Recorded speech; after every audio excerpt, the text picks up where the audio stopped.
안녕하십니까? 2019년 12월 9일 월요일입니다. 오늘 말씀은 요한계시록 22장 1절에서 11절까지 말씀입니다.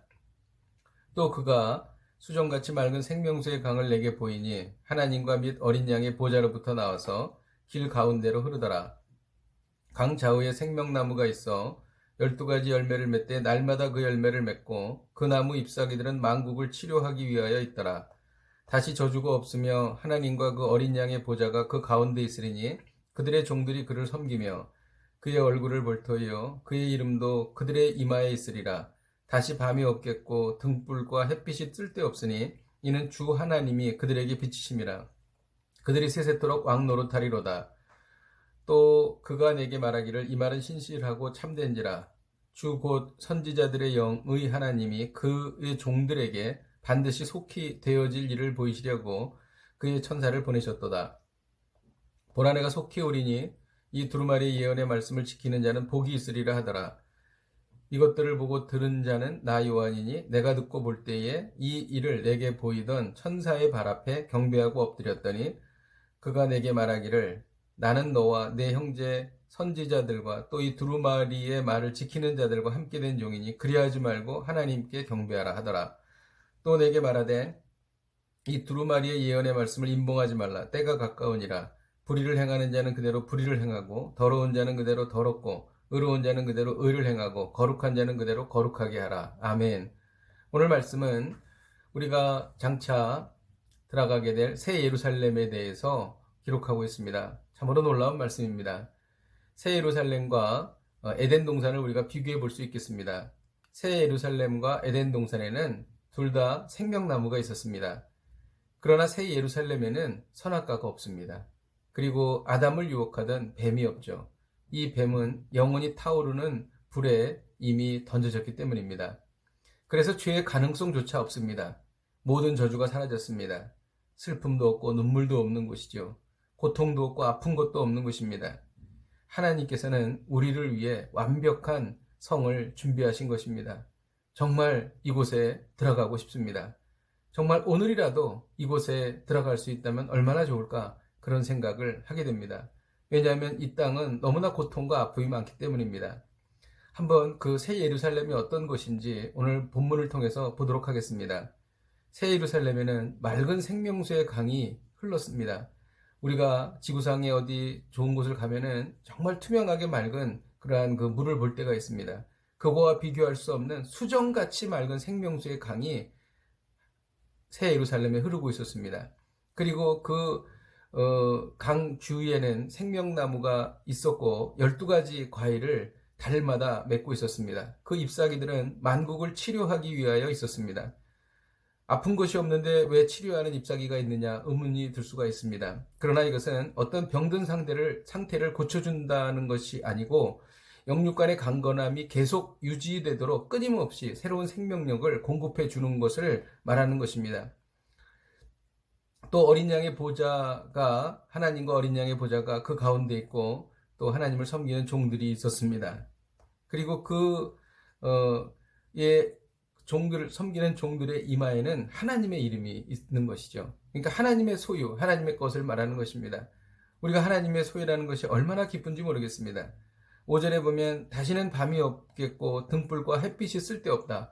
해가 없어요. 달이 없습니다. 그 이유는 뭐냐면 주 하나님이 그들에게 비치심이라 이렇게 기록합니다. 이사야서 60장 19절에 보면 다시는 낮에 해가 내 빛이 되지 아니하며 달도 내게 빛을 비추지 않을 것이요 오직 여호와가 내게 영영한 빛이 되며 내 하나님이 내 영광이 되니라는 말씀이 있습니다. 이사야서에 있는 말씀과 요한계시록에 있는 말씀이 똑같은 것입니다. 이것은 하나님의 임재와 영광이 날마다 영원히 계속되는 것을 의미하는 것이죠. 또 6절에 보면 또 그가 내게 말하기를 이 말은 신실하고 참된지라 곧 선지자들의 영의 하나님이 그들의 종들에게 라는 말씀이 있습니다. 선지자들의 영의 하나님, 선지자들의 하나님이라기보다는 선지자들의 영의 하나님이라고 쓴 이유는 뭐냐면 선지자들의 영을 감동하게 하셔서 예언하게 하시고 말씀을 기록하셨던 바로 그 하나님이 천사를 보내주신 것이기 때문에 그 계시는 신실하고 참되다라는 것을 표현하기 위해서 선지자들의 영의 하나님 이렇게 기록한 것입니다. 7절에 보면 내가 속히 오리니 이 두루마리 예언의 말씀을 지키는 자는 복이 있으리라 하더라 라는 말씀이 있습니다. 이것은 계시록 1장 3절에 있는 말씀과 대칭을 이루는데, 이 예언의 말씀을 읽는 자와 듣는 자와 그 가운데 기록한 것을 지키는 자는 복이 있나니 때가 가까움이라고 기록하고 있습니다. 오늘 이 말씀을 통해서 저는 묵상했습니다. 이 두루마리의 말씀을 지키는 자, 요한계시록의 말씀을 지키는 자가 복이 있다. 요한계시록의 말씀은 이것이 어떤 앞으로 일어날 일을 보여주는 것이기도 하지만 실질적으로는 이 말씀을 지키라는 것에 더 초점이 있다는 것이죠. 그래서 요한계시록에 많은 지켜야 할 말씀이 있지만 오늘 본문에 특별히 기록된 말씀을 보고 저는 적용하게 되었습니다. 10절에 보면 또 내게 말하되 이 두루마리의 예언의 말씀을 인봉하지 말라. 때가 가까우니라. 두루마리의 예언의 말씀을 인봉하지 말라고 하는 것은 열어놓으라는 것이죠. 그러니까 이 구원과 재림과 심판에 관한 말씀에 대해서 입을 다물지 말고 입을 열어서 전파하라는 것입니다. 곧 일어날 일이고 또 이것을 듣지 못해서 끔찍한 일을 당하지 않게 하기 위함인 것이죠.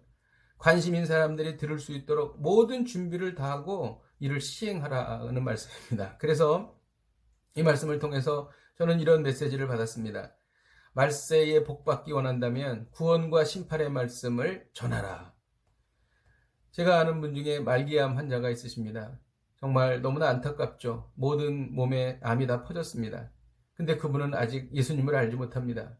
그래서 저는 그분에게 가서, 또 그분이 복음을 들을 수 없다면 저라도 가서 제가 그분에게 복음을 전하려고 합니다. 그래서 정말 얼마 남지 않은 삶을 예수 그리스도를 믿고 영원한 생명을 얻고 이 세상을 떠날 수 있도록 제가 도와드려야 되겠다, 그런 생각을 했습니다. 우리가 살면서 정말 이 복음을 열심히 전해야 합니다. 늘 복음을 전해야 된다라는 것보다는 우리가 시간을 정해놓고, 예를 들어서 일주일에 무슨 요일 몇 시에는 내가 복음을 전하겠다, 이렇게 정해놓으면 더 복음을 효과적으로 전할 수가 있습니다. 왜냐하면 그때는 더 마음가짐을 새롭게 하고 더 기도하고 나갈 수 있기 때문입니다. 하나님께서 그때마다 평화의 사람을 만나게 해주셔서 정말 놀라운 일들을 경험하게 될 것입니다. 그렇게 된다면 다니엘서에 있는 말씀처럼 영원히 빛나는 하늘의 별처럼 아름다운 존재로서 우리가 살아가게 될 것입니다. 11절에 보면 불의를 행하는 자는 그대로 불의를 행하고 더러운 자는 그대로 더럽고 의로운 자는 그대로 의를 행하고 거룩한 자는 그대로 거룩하게 하라는 말씀이 있습니다. 종말의 이 마지막 때에 사람들은 많이 하나님을 떠납니다. 참으로 안타깝습니다. 이단은 횡행합니다. 악한 자들이 너무나 많습니다. 악은 점점 더 깊이를 더해갑니다. 그런데 악한 자는 계속 더 악해지지만 거룩한 자는 더 거룩해진다는 것입니다.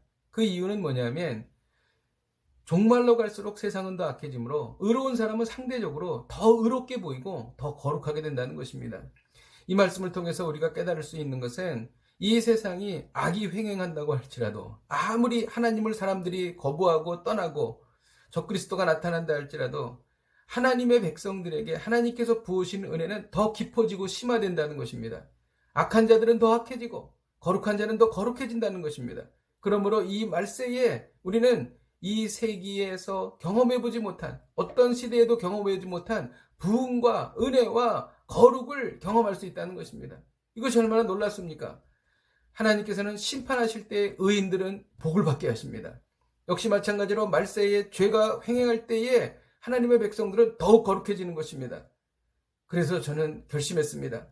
거룩한 쪽에 서야 되겠다. 그래서 더 깊이 하나님의 은혜 가운데 들어가야 되겠다. 하나님께서 이 복을 주실 줄로 믿습니다. 왜냐하면 11절에 있는 것처럼 의로운 자는 그대로 의를 행하고 거룩한 자는 그대로 거룩하게 하라고 명령하셨기 때문입니다. 하나님의 말씀은 그대로 이루어지는 줄로 믿습니다. 기도하겠습니다. 하나님 아버지, 이 말씀 무서운 때에 우리가 복받기 원한다면 구원과 심판의 말씀을 전해야 될 줄로 믿습니다. 하나님, 우리가 그런 삶을 살기를 원합니다. 주변을 살펴보며 복음이 필요한 사람들에게 찾아가며 또 이분들에게 복음을 전할 수 있도록 준비할 수 있게 하여 주옵소서. 복음의 핵심적인 내용을 암송하고 연습하고 또 이분들을 찾아가 기도하며 또 이분들이 예수님을 영접할 수 있도록 아버지, 그러한 삶을 살 수 있도록 인도하여 주시옵소서. 이를 통하여 이 말씀의 무서운 때에 더 거룩하고 더 의로운, 더 은혜가 충만한 삶을 살 수 있도록 인도하여 주시옵소서. 예수님의 이름으로 기도하였습니다. 아멘. 할렐루야. 오늘도 이 땅에는 무서운 악이 횡행할 것입니다. 그럼에도 불구하고 하나님의 말씀을 붙잡고 또 구원과 심판의 말씀을 전함으로 말미암아 하나님이 주시는 더 놀라운 은혜와 은택과 기쁨과 그리고 은총 가운데 들어가시는 복된 하루가 되시기를 주님의 이름으로 축복드립니다. 오늘도 승리하십시오.